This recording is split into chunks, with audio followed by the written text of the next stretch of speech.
Assalamualaikum warahmatullahi wabarakatuh. Bismillahirrahmanirrahim. Alhamdulillahirabbil alamin. Allahumma sholli ala sayyidina Muhammadin wa ala alihi washabihi wasallim.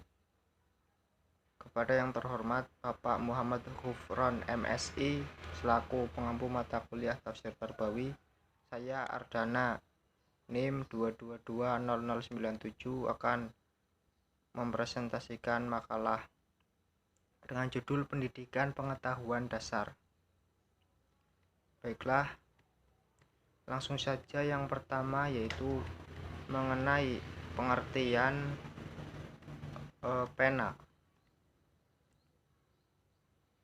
Pena dalam bahasa Inggris yaitu pen adalah alat tulis yang digunakan untuk menyapukan tinta ke permukaan seperti kertas untuk menulis atau menggambar.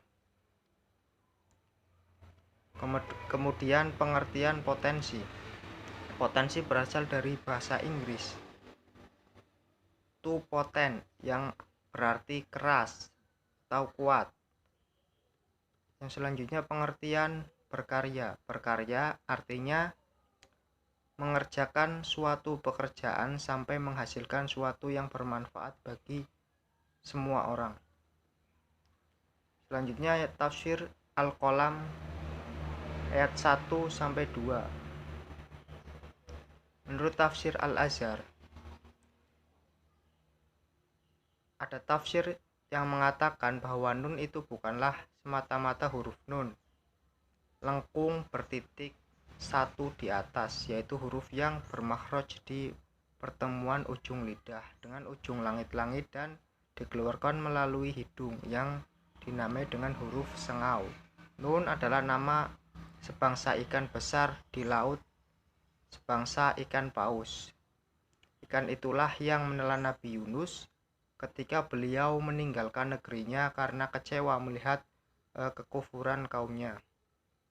Dan ada pula tafsiran lain mengatakan bahwa persumpahan dengan huruf nun ini jauh lebih luas dari semata-mata ikan menelan Nabi Yunus.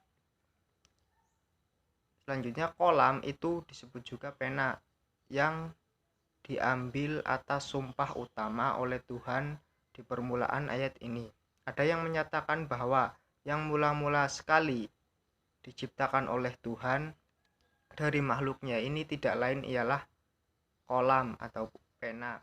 Disebutkan bahwa panjang kolam itu ialah sepanjang di antara langit dan bumi, dan dia diciptakan dari nur atau cahaya. Ujung ayat dan apa yang mereka tulis, kata Ar-Razi. Ada pula tafsir yang mengatakan bahwa yang dikatakan mereka di sini ialah malaikat-malaikat yang menulis segala amal perbuatan manusia.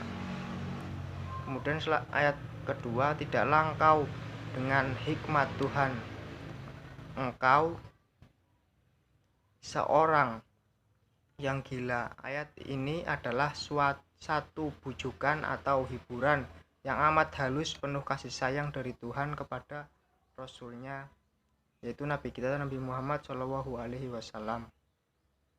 Keberanian beliau menegakkan kebenaran di tengah-tengah seluruh masyarakat yang berbuat mungkar. Yang selanjutnya yaitu aplikasi dalam kehidupan Quran surat Al-Qalam ayat 1-2. Ayat ini menunjukkan sumpah dengan ungkapan kolam dan sesuatu yang ditulis, menunjukkan akan pentingnya kedua hal tersebut, besarnya pengaruh dan manfaatnya dalam bidang ilmu, pengetahuan, dan kemajuan kebudayaan. Ayat ini menunjukkan kelebihan alat tulis atau media. Dengan demikian kita harus bisa menggunakan alat tulis atau media dengan baik, dipergunakan dalam hal yang positif dan dapat menghasilkan karya yang baik. Karya yang bisa membuat manusia untuk ingin terus mengembangkan bakatnya dengan menuangkan ide-ide yang ada dalam pikirannya menjadi sebuah karya ilmiah yang baik. Yang selanjutnya yaitu aspek tarbawi Quran surat Al-Qalam ayat 1-2. Yang pertama yaitu Nabi Muhammad SAW bukanlah orang yang gila melainkan manusia yang berbudi pekerti yang agung. Yang kedua yaitu larangan bertoleransi di bidang kepercayaan. Yang ketiga yaitu larangan mengikuti orang-orang yang mempunyai sifat yang dicela Allah. Yang keempat, kecaman-kecaman Allah kepada mereka yang ingkar dan azab yang akan menerima mereka. Yang kelima, Al-Quran adalah peringatan bagi seluruh umat. Sekian dari saya. Wassalamualaikum warahmatullahi wabarakatuh.